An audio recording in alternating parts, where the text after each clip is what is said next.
So we're going to move forward with the 2 workshops. Just so everyone knows, I'm the parent of a child with special needs in Boston. I'm the chair of SpedPac, and I'm also a special education attorney.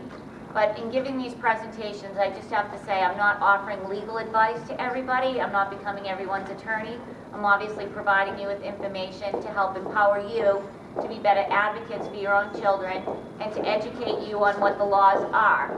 But I just say that in terms of I'm trying to share information. Obviously this is a volunteer role.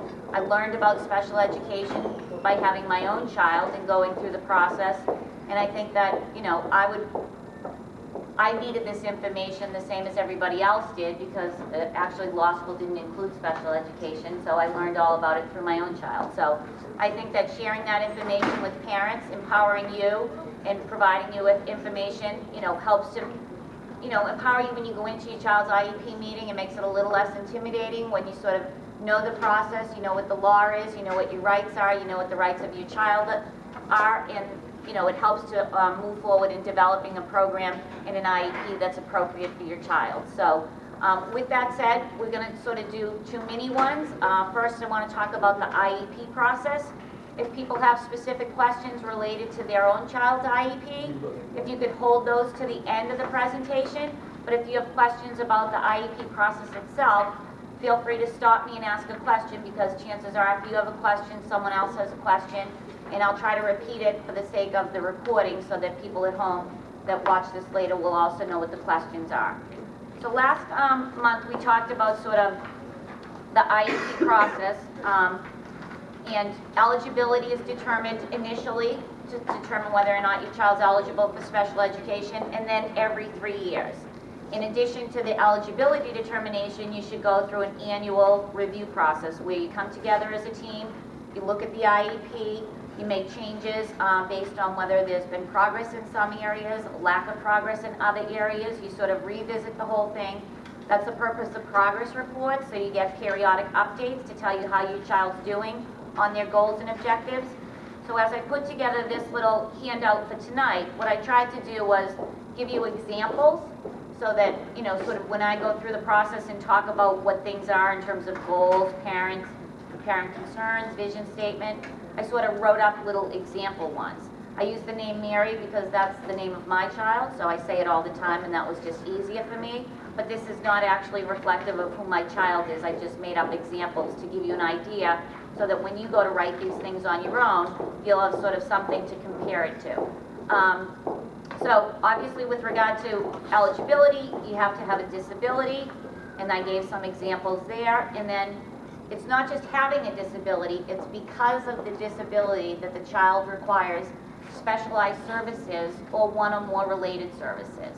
So specialized educational services are, you know, specialized reading programs, basically instruction by a special education teacher that's in some way different from what the general education classroom is getting in either the content, the methodology, or in the way that it's demonstrated that your child's learning that information.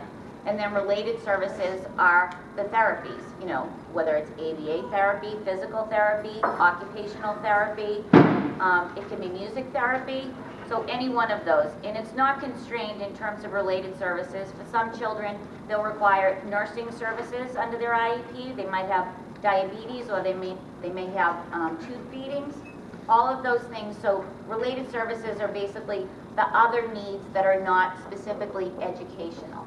So that's what you want to think about. And generally, you learn what your child's specific needs are, or rather how their disability impacts them through evaluations. And that's whether or not they're district evaluations, or whether you had your child evaluated outside by someone like a neuropsychologist, you know, a private speech therapist, any one of those things. Evaluations are telling us how the disability impacts the child, where the areas of needs are, and how we need to address that need so there's progress in that specific area. So once eligibility is determined, you then move forward to develop an IEP. The first thing is the parent concerns. So what I did is I tried to provide you with an example of parent concerns. I always suggest that parents write those in advance of going into the IEP meeting. It's easier to sort of go through evaluations if there are any, and if there aren't evaluations because it's an annual review process and not a reevaluation process, then you want to look at your child's IEP and you want to look at the progress reports that you've gotten throughout the year. Where do you see that your child's made progress, and what are your concerns with regard to the next year? Was your child expected to make certain progress in the area of reading and that didn't happen and now you want to revisit that? So I basically gave an example that said we're concerned about Mary's reading skills and the fact that she's 2 years behind grade level. That's specifically telling the team the area that you're concerned about, and that should lead the team into a discussion of how you're then going to develop services, and goals and benchmarks to target that. So this is really just an example, and it's not limited. Obviously, I'm giving an example of reading, but I also threw in there, I'm concerned about my child's fine motor deficits, and that impacts her ability to do writing assignments. So that might require some occupational therapy. That might require some accommodations in terms of while my child's working on her fine motor skills, she needs access to a word processor, or she needs access to speech-to-text software, so that while she's working on her deficit of being able to write, she's being able to also participate in the curriculum by using accommodations or compensatory strategies. That's what they call them. Compensatory strategies are what you're using to support you while you're actually working on the deficit. So it's recognizing that there's a deficit and we need to target that with specialized services, but it's also an issue of saying, but we don't want that deficit to hold you back from being able to participate while we're learning to do that. So both of those things. And then I also mentioned sort of executive functioning, because that's an area that people aren't as familiar with as parents. I mean, I only learned about it from working in the area of special education, but executive functioning impacts a child's ability to sort of self-start, to initiate a task, to follow through with completion. A lot of times parents will just say, my child's a scatterbrain. It's sort of, I tell them to do one thing, or sort of you're going out the door. Even if they're going to play soccer or something, they'll be going out the door, but they don't have their cleats with them. They don't have all of the sort of the pieces that they need to complete that. And if you think about it, the world today is much different than when I was growing up in terms of it's now 24/7. When I was growing up, the library's closed. I had my hard copy encyclopedias at home that my parents, bought and that, took up the whole bookcase that I would look stuff up. But now kids can go on the internet 24/7. They can stay up later because those things are no longer available to them. They have phones, they have, internet access 24/7. So it's harder for them to sort of self-organize in terms of, this is what time you do this, you do your homework, you have this much time, then you're going to have dinner, then you're going to do your after-school activity or your night sports thing. So all of those sort of abilities to sort of self-initiate, follow through, to organize yourself is executive functioning. And whether or not your child has an issue with that, there are strategies that can be put in place. Do they come home and they don't know what their homework assignment is, and they don't have the materials to complete their homework assignment? Do they need a daily agenda so that they can be writing down for each class, this is what the homework assignment is, this is what I need to take home? And it's not that those strategies aren't helpful for all children, of course they are. But for some children, they're not going to be able to finish it without that. So that's just another area that I'm mentioning that's something to look at. If you think it's an issue with your child, that would be an area that you would want to have evaluated, and then it would be an area to address if in fact they had a deficit in that area in their IEP. So the parent concerns is what I start off with, and I say obviously to do that before you get to the meeting, because it helps you to organize your thoughts, get them written down, and then they're all ready to hand over when you get to the meeting. It's sort of, that's out of the way, you went through the process, you prepared yourself, and you're not trying to rattle them off verbally for someone to sort of write down and catch them, quite frankly, incompletely, because nobody's a scribe in writing that quickly. So you want to do that in advance, and it sort of helps move the process along as well, so that you can focus on the actual IEP development. The next section is sort of student strengths and key evaluation results, and this is where I sort of said, who is my child? What is my child's strengths? Yes, my child has a disability, but my child also has strengths that I want to mention in their IEP, because the IEP is going to help inform the people that are working with your child who your child is. They probably have never had your child in school before, so you want to tell them what your child's strengths are. Are they a happy, outgoing child, Or, you know, are they a child that enjoys certain areas of interest that you want to bring to the attention of the team? So if there's something motivating or something encouraging that you want to let people know who your child is, that's an opportunity to do it within the IEP itself. And then it also asks for what are the key summary results. And that's the information that you get out of the evaluations. It's not just talking about what your child's strengths are, but then you want to say, what were the results of the evaluation? You know, Mary was found to be reading at a 3rd grade level and she's currently in the 5th grade. Well, that's important for people to know. That's an evaluation result, and you want to include that in that section of the IEP so that whoever's reading the IEP gets that information up front. Because people that are working with your child are not going to go and look up all the evaluations that have been done by the district either most recently or in the past. You don't have to limit it to the most recent. You can have sort of a chronology of back in 2006, she was at this level. 2009, she's at this level. So you sort of walk people forward in that section of the IEP, and it doesn't require people to go back and fill out your child's file, you know, that's going to get lengthier and lengthier throughout the years. So that's a section of the IEP to sort of talk about what's going on with your child in terms of evaluation results, and that will help target sort of the IEP itself in terms of goals and objectives. The next section is the vision statement, which is generally a team vision statement, but that would also be a section that I say, write your section about what you want to be in there at home before you get to the meeting. Where do you see your child in the next couple of years? And I basically said that our vision for Mary is for her to be reading at or just below grade level, because remember I said she was 2 years behind.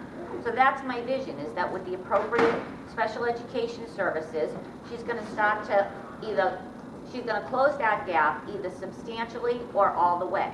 Now obviously that depends on the individual child and whether or not that's within her individual potential, and that comes back to sort of evaluation scores that, you know, my child's actually intellectually impaired, so my expectation for her closing the gap to a grade level would not be realistic for her. But for other children that have, you know, specific, maybe that's their only area of need reading, that might very well be a realistic goal for them to get to grade level. So look at that, look at the evaluations and what you want to include in there, and it's really sort of saying to the team, let's have high expectations for my child. Let's say in the next couple of years, this is with the right services, this is what I see my child being able to do. You know, you want to be realistic, but you also want to have high expectations. You're not going to have them, you know, progressing 3 months in a 12-month period. You want to look at what's realistic for them to be able to do, and that's in each area that they're impacted by, whether it's their behavior, whether it's their academics, whether it's their, you know, physical therapy, you know, in terms of their gross motor skills, their fine motor skills. You want to look at all of those areas. I mean, clearly if a child has significant behavioral issues, that's going to be the priority in the IEP, because if your behavior is interfering with your daily functioning, you're not going to be accessible to learning. You know, the behavior is in the way of that. So obviously we want to target the behavior, we want to decrease the interfering behaviors, and we want the child to start to be able to participate more and more. But you're not going to jump from, like, right over the behavior and saying, I want my child on reading level, when your child, you know, is tantruming on the floor every day, because that's how their disability happens to be impacting them at that point in time. So you want to prioritize what's important for my child, who is my child. That's why I only give examples here, because every single IEP is going to change based on who that individual child is.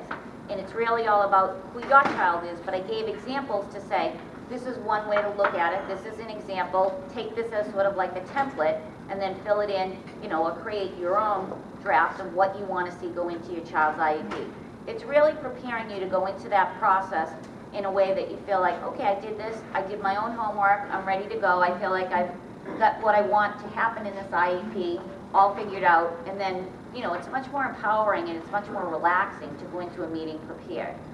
Next is sort of the present levels of educational performance. What that means is academically. They're called PLEP A, and then the next page is PLEP B, which means not academic. So academic is PLEP A, and you're going to look at what does your child need in terms of areas. You talk about how the disability impacts them, and first it's in progress in the general curriculum areas. So that would be reading under my examples. And then accommodations. What does my child need in the classroom across her day to be able to participate? 1 second. There are 2 different documents. Oh. And then your copy only has half of the pages. Some of the pages are missing. Oh, I'm sorry. So, Right. once I call half, then Can you put that on the website? Yeah, we'll definitely, I apologize. We forwarded the documents and had them copied outside, and apparently there's pages missing, so If you I have- apologize. if anybody has the double-sided document, those are the good ones if you want to share with everybody around you, so you're on the same page. And then we'll post the proper one on the website, okay, and then everybody can download it there. Sorry about that, makes sense. Okay, sorry. PLEP A, talk about how the what areas of the curriculum impacts your child. It can be all of the areas of the curriculum, you know, reading, social studies, science, and math. For some kids, it's only going to be one area. Some kids have a disability that only affects math, and it's called dyscalculia. I mean, there's actually a name for it, and they just have the issues in math, and they actually do fine in reading and writing. So you just want to look at what area is impacted in the curriculum, and then you move down to accommodations. Accommodations, and I gave sort of examples for a child that had a reading disability and sort of the executive functioning issues. I said, you know, specialized software with speech-to-text capabilities, text-to-speech, I'm sorry, first I said, which is it reads out loud to the child, and then speech-to-text is if the child needed to do a writing assignment, you know, like Dragon, naturally speaking, just talking to a microphone, and it types it out. So it's basically allowing for the fine motor issue that I mentioned before, too, to be addressed, where the child's able to do a writing assignment without the fine motor demands. And then graphic organizers are an example, access to a word processor, but accommodations can also be, you know, a Ripton chair. Does your child need a gait trainer to walk? Any of those things. Do they need visually, you know, larger print items because they have a visual impairment? Do they have a behavior intervention plan because they have behavioral issues? And then moving down to content, you're going to look at what needs to be changed that's in the general education classroom in order for your child to be able to access those areas of the curriculum, but in a different format. So obviously if you have a child that's reading two grade levels behind, you would want them to have access to the same content, the same subject matters that the kids are studying, whether it's, you know, the Pilgrims on the Mayflower or whatever, but it would have to be at a reading level that she's able to access. You're not going to give a child a 4th grade reading material that can only read 2nd grade material. So you can have the same content, but it needs to be modified in content for them to be able to understand it. I mean, it's one of those things that it may as well be in a different language if it's beyond the child's current capabilities. And then methodologies of instruction. This is for academics, remember, because it's PLEP A. So do they need to have pull-out services, small group reading instruction? Do they need a phonetically based reading program like the Wilson program or Orton-Gillingham? You know, do they need opportunities to preview new vocabulary before they're actually expected to read it in text? These are all just examples. In methodology of instruction, it can also include one-to-one instruction. It can include small group in the classroom, you know, any of those things. So those are just examples for you to see. And then performance criteria, that's saying, how do we know whether or not the child's making progress in those areas? So you'd see progress reports under that section, whether or not data collection is part of the child's way of sort of measuring progress over time. And then depending on the specialized programs that they may not be using and whether it's software nowadays or it's a specific reading program, a lot of them include data collection within them or sort of end of book tests that give you sort of a measure on how the child's doing specifically at that time. Then you move on to PLEP B, and that's other areas that are non-academic. So it talks about behavior there. Does the child have a communication impairment?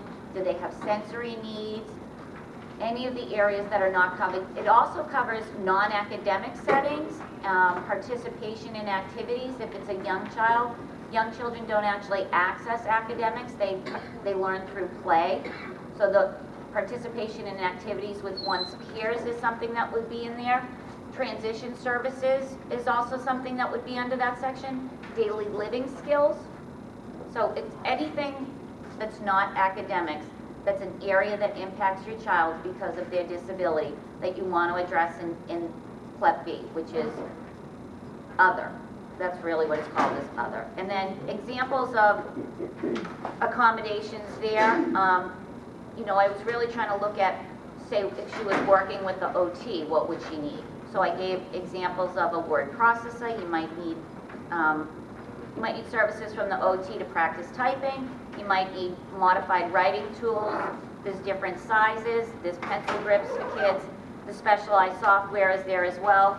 And then I gave other examples in terms of the delivery of instructions, small group, OT, improved, oh, there's a typo there. And then progress reports, again, therapist notes and therapist observation reports. Karen, one quick question. Is there a list that parents can access, like to see, you know, all the different types of examples, like you've included a few, but is there like a reference that they can There's go to? actually quite a few resources. So if your child has a specific type of disability and you want to go on to the, you know, I use Google all the time. I definitely don't claim to be anybody that has a lot of technological skills. So you could say dyslexia accommodations, you know, for special education, just under Google, and you'll get a whole list of things. You know, you just want to narrow it down by disability. I can certainly put out on our website some specific resources that people can access, but it really comes back to what the individual child's needs are. So there's so many lists, and you know, it comes back to the child. If your child needs something specific, you should ask for it. And again, that should be something that's talked about in the evaluations. That would give you an idea. But you also should include something that you might use at home that you find helpful for your child, and whether it's a manipulative that sort of keeps them calm or helps them focus, something like that. That's something you want to suggest as well. And that could also be in one of the medical reports, if Right. you've gotten, if you reference there. Right. So then I wanted to give you just some examples of goals and benchmarks. That's the next section. So you want to have a goal in each area impacted by the disability, because where there's goals, that's going to relate to services. If you don't have a goal in an area, it's unlikely that there's going to be services. So you want to look at what types of services does your child need, and what are the goals and benchmarks that you want to go along with that. So I gave a specific instruction regarding reading, and I tried to give you an example that provides the underlying conditions, meaning what does my child need in order to be able to get there. Because a lot of times goals will be written and it'll say, Mary will improve her reading. And it's like, okay, but how is she going to do that? How is she going to improve her reading? Well, it's given direct instruction by a reading specialist in a phonetically based reading program, and the use of a word processor. She'll increase her reading and written expression abilities from a current first grade level, which is, we want to talk about where the child is, to a third grade level, where we expect her to go in a year's time, as demonstrated by achieving the following benchmarks. And that's really the way that I think they need to be written, so that they're specific, it's measurable. We can't really talk about where we expect to go if we first don't say where we are. So the first grade is sort of the baseline, if you think about it. This is where my child is, and this is where I expect her to be in the next year. And that's as a team. You know, what does the team expect? And the benchmarks are breaking that down into smaller components. But that's the overall goal for a year, from the IEP period. Our IEPs don't run September to June. They fluctuate all over the place, having started whenever your child was initially found eligible. So that's what you want to look at. In a year's time, what do you want to see the child achieve, and how do you expect them to be able to do it? If you read a goal or a benchmark and it says your child's going to do blank, and you say, but I don't know how, then you want to go back and add in the specifics that say, it's helpful to everybody. Everybody knows what the child's supposed to be doing at that point to get from point A to point B. So these are really just more examples of it. And the second one I did in terms of a fine motor activity, that I basically said what I thought the child should be able to do, which is to, you know, use a pen to write. And that doesn't mean that they still wouldn't be using the word processor or the text throughout the year, but while they're working with that OT, what you want to be able to see is improvement in the fine motor area, and the output that we're looking for is increased writing with a pen.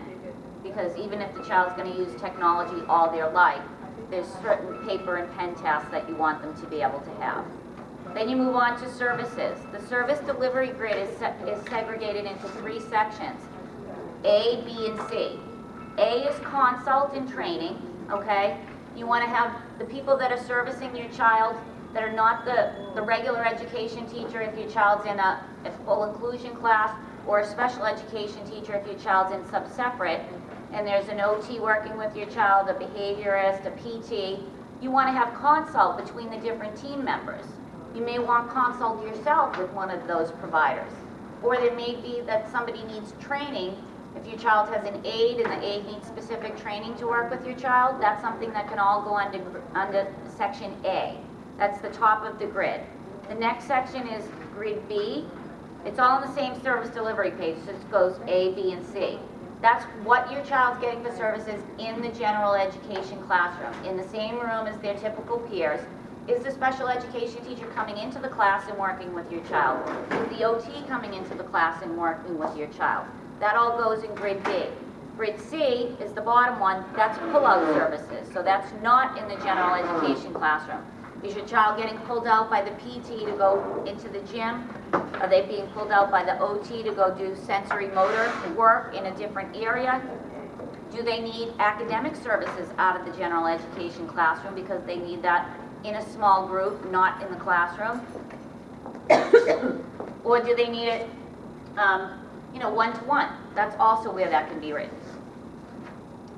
The next section of the IEP is, it's called non-participation justification, and really what it is that if your child's pulled out of the general education classroom, it needs to be documented why that's necessary and appropriate. It's really just a recording for that. Then schedule modification, that's something that we talked about earlier in the different format. That's where extended school year comes in. A longer year is extended school year. Your child needs to be found eligible for extended school year. It's not automatically part of your IEP. And if that's the case, you need to have longer year checked off. And your child could also be someone that requires an extended day, meaning they require services that go beyond the hours of the typical school day. Can I ask you a question? For these like 3 times 30 minutes, is there a schedule to say, well, you're out of the class in this amount of time, so you can't be in a regular class, you have to be in inclusion, and then you're out this much that you can't be in an inclusion class, you have to be in a substantial class? Like, is there a limit for? There is, and it's actually written on the placement page where it gives the options of full inclusion, partial inclusion, and substantially separate. I think partial inclusion says out of the general education classroom, I know I'm good, so don't quote me on this, but it's something like not more than 20% of the day. So it gives specific percentages. So what you want to look at is the number of hours in the day in the week, and then look at how often your child's pulled out. But there's really nothing that precludes your child from being in the general education classroom because of pullouts. Because you could be in a separate class. Pulled out such and such more than 20% of the time, well then he should not be in this class, or do you know what I mean? They still could be though, because you can have children in substantially separate classrooms because they get the majority of their services out of the general education classroom. But it could be appropriate for them to go into integration or inclusion for art, music, so it's not a fine line that way. You really need to look at what's appropriate for that child, and even if the child's insubstantially separate, that doesn't preclude them from having inclusive opportunities. And if it's appropriate for them and it's something that they would benefit from, then why not? I mean, you have to remember that when we talk about, even though Boston has a significant portion of our students currently in substantially separate settings, that's been a priority of SpedPac and of parents in the district for a long period of time to change that, because children are entitled to be educated in the least restrictive environment, which means in the regular classroom with their typical peers, unless it's not appropriate for them. It's really, you start there and you only take them out if it's necessary. That's what the law wants, that special ed is to bring the kids together, because that's what the world is. Okay. So in Boston's changed its IEP form, and they now specify the amount of services that you're gonna get in the ESY, so I just wanted to bring that to your attention, that you wanna make sure that it's noted how often your child's getting services in the extended school year program for each one of those. And that you make a determination how often and in what setting. They're doing it separately. It used to be that Boston would just, whatever you got during the regular school year, you got during the summer. That's being revisited because the standard is substantial regression and recoupment. It's not just the same year round. So I just wanted people to be aware of that, and that's a change in the process.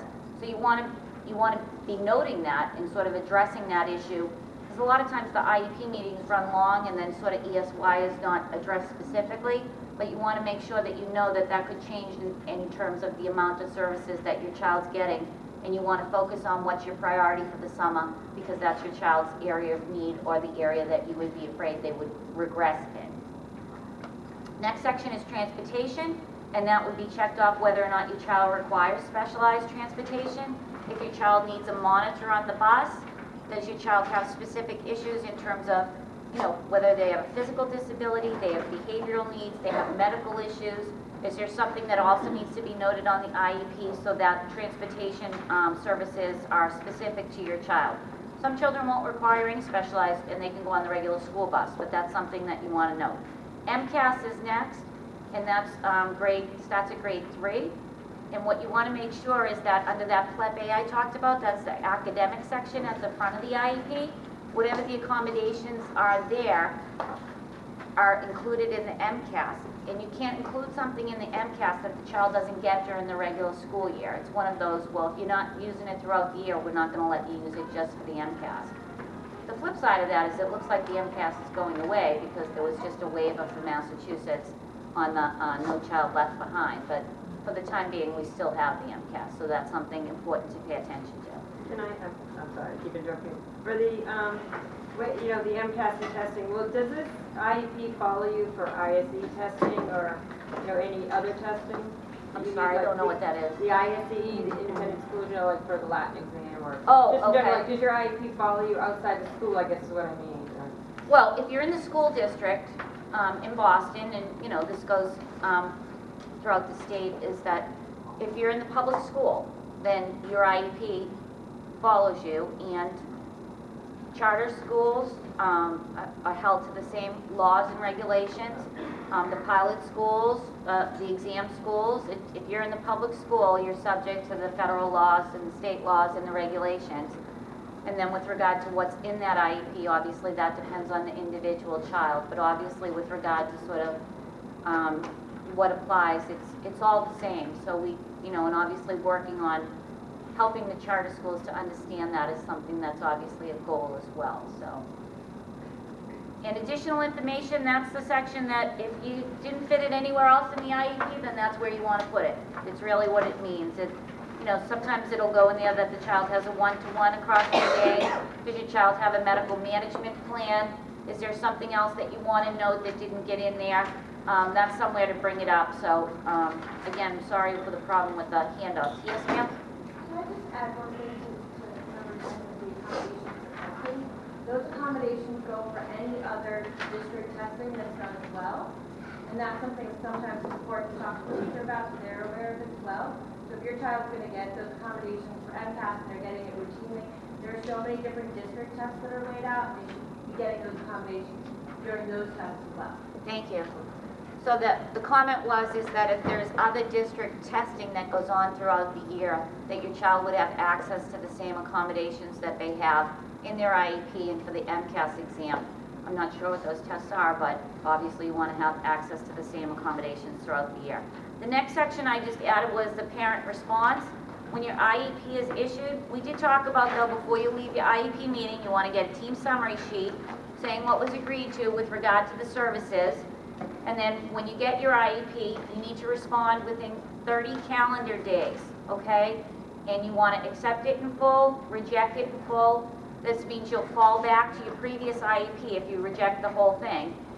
And if you're turning 3, you never want to reject it in full, because that means that you won't have any services in place. And since early intervention goes away at 3, that would not be a wise decision. I can say that because I made that mistake myself. The next part is accept in part and reject in part. You can accept portions of the IEP. Hopefully there's going to be something new in there, like new goals and new objectives that is acceptable. And you can reject parts that you just disagree with, either in terms of something they want to change. You know, they're trying to reduce OT from 3 times to 1 time. You say, I reject the proposed change and I'm invoking my stay put. I'm keeping the 3 times. Or you can reject by omission, saying that you asked for something and they refuse to put it in. You say, I reject the IEP to the extent it doesn't include the 3 times 30 reading services that I requested for my child. And the next one is the placement, and those are the types of placement: inclusion, partial inclusion, and substantially separate. You can accept your IEP, or you can accept your IEP in part and reject it in part, and you can reject the placement separately. Those are 2 separate determinations. You can be fine with your IEP, but you don't accept the placement for the child. And the placement involves not only the type of placement, but the location of the placement. And you have the right to go and observe any program that's proposed for your child in advance of making that placement acceptance or rejection.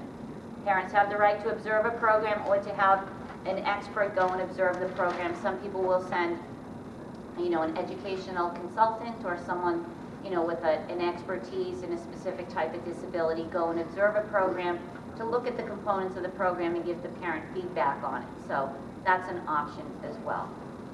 Questions? What do you do if your IEP is about to say in January, the child is changing school, is going into high school, for example, in September, and the placement in the IEP is the elementary school that they were attending before? The IEP period covers a whole year. So if your child's going to be transitioning from one grade to another where that involves the changing of schools, the IEP team needs to address that. And the issue would be is that you know, the team could agree to reconvene later in the year if it's premature to sort of talk about what those placement options are.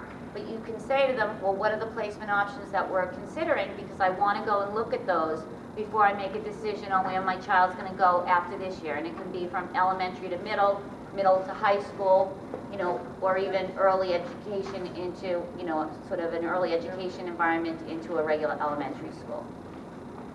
Yes? Does an IEP have to be rejected in full in order to trigger the presence of a mediator from the Department of Education at the next IEP meeting? No, the question was does an IEP need to be rejected in full in order for a mediation to occur? No, you can accept in part, reject in part, and mediation is a voluntary process, and a parent can request it directly at any time, or the district can request it.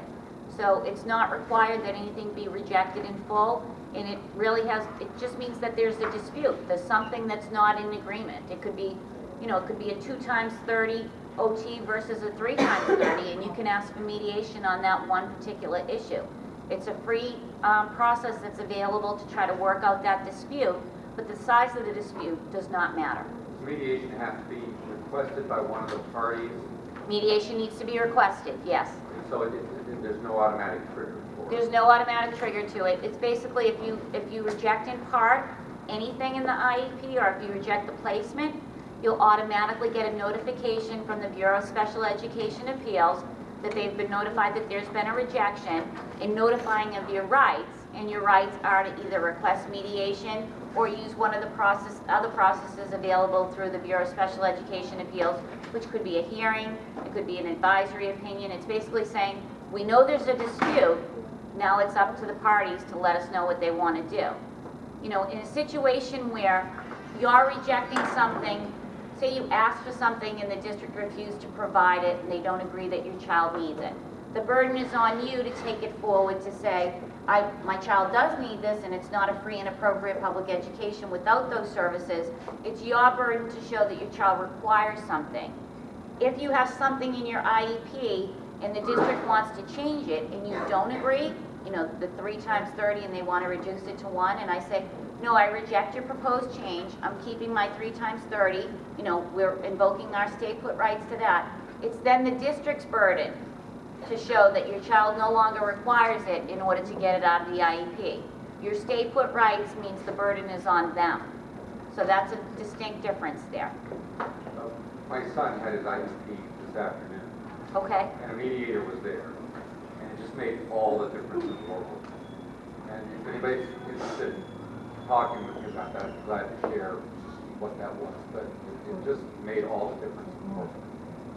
okay, well, a mediator at an IEP meeting is definitely not commonplace, so someone needed to request that, so I would guess Yeah, I that. guess I'm confused about how that happened. Yeah, there's also they do have a facilitated IEP, it's called an IEP facilitator, and that's someone from the BSEA that can come to an IEP meeting and try to facilitate something between the parties, but I imagine that there was something leading up to that, the person just didn't show up out of the blue.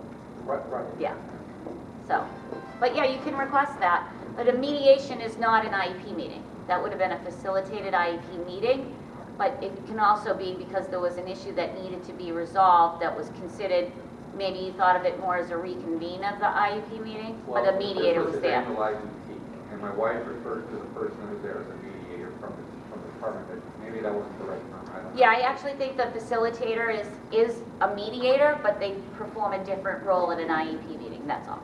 So, Well, it made all the difference, so. I think that depends on the mediator, but.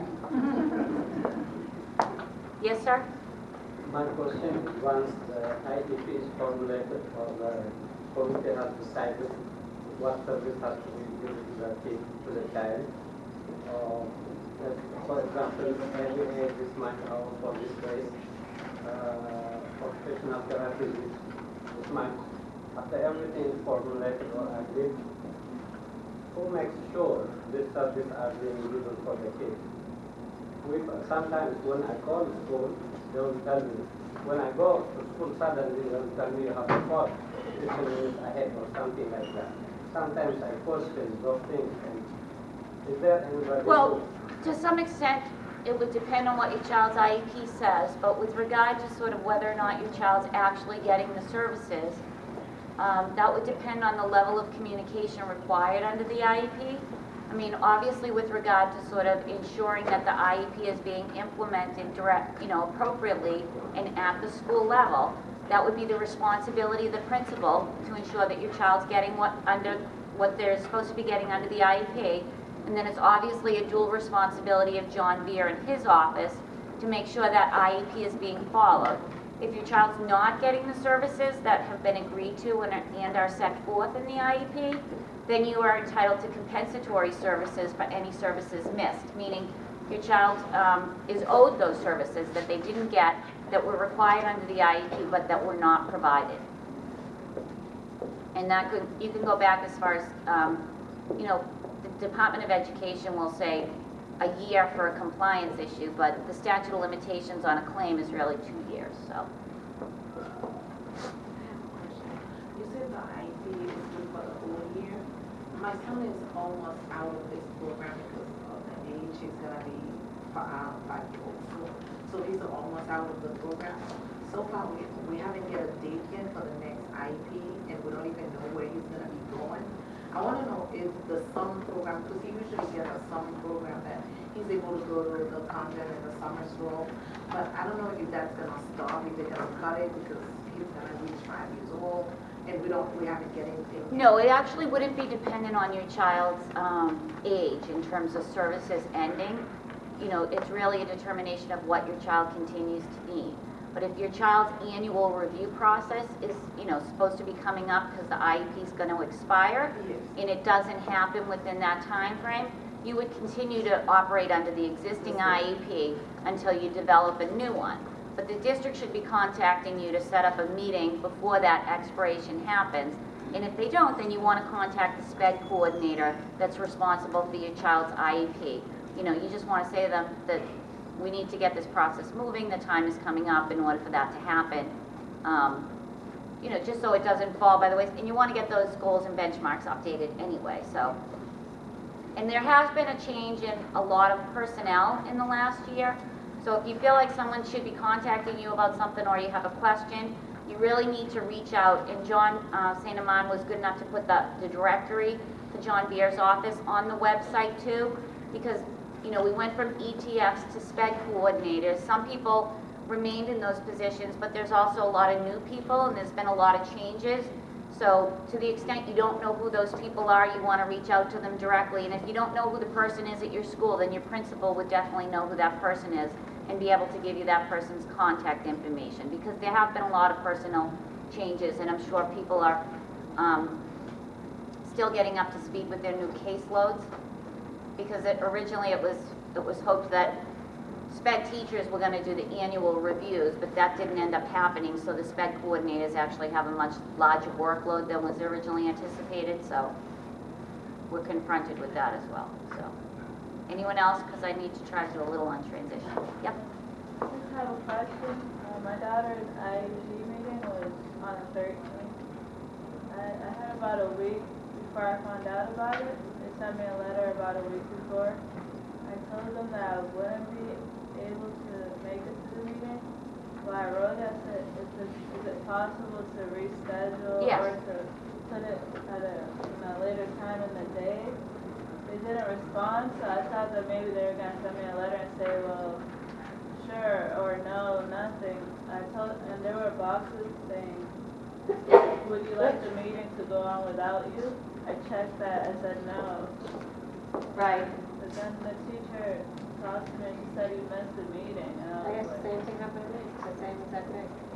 Okay, the IEP meeting should not be happening without the parent, and if it does happen without the parent, then the district has to document all of the efforts that they made in order for the parent to participate in that meeting. But the meeting is supposed to be held at a date and time that's convenient to both parties. It's not that the date and time is established, and if you don't show up, we have the meeting without you. See, I think that's where it differs. In my school, they say, you know what, we do it on Tuesdays, that's it. Well, And we do it Tuesday at a certain I'm time sure that frame. people tell people a lot of And- different and things. I- What I'm trying to well, tell you though is that And I had what- the same thing happen that she had. But what We- you're being we never told had is it. not consistent with the way that it's supposed to happen. So that's why these workshops are helpful, because if things are happening that are different than the way that they're supposed to happen, but this would be a reason for you to fill out one of those general issue forms and let us know where that happened and what the issue was, so that we can follow up for that. And you certainly want to let us know if they had, John, right here, this woman. We want to know if they, what the outcome was, and if they held your child's IEP meeting without you, then you want to ask them for a reconvene of the team so that you can have that meeting at a time when you're available. Because the parents are members of the team, and you're an important member of the team, and no one knows their child better than the parent, in my opinion. So, that's not appropriate to be happening. They should not be holding IEP meetings without parents, especially when parents are responding and saying that they want to reschedule them. It's not a set date and time. I realize everybody's busy and everybody has schedules, and we do too, as parents. So it needs to be done at a time that's, everybody needs to be reasonable on both sides. I'm not saying that parents need to be more difficult and require a certain time, but equally the school. It's a give and take. It's a team process. We're all supposed to be working together. I think we can find a time, within a month's period of a date and a time that works for everybody. And, let's face it, the school personnel are there 5 days a week, so. if they would have told me, no, we can't reschedule, then I would have made it, but they didn't say anything. Well, they need to respond to you, so we want to follow up with you to find out where that happened, okay? Yes, sir? Yes, mine was similar too. So my son's IEP meeting was done last week, and I didn't know until the day before I called the school for something else, and they told me, your son's IEP meeting tomorrow morning at 8 o'clock. Are you able to come?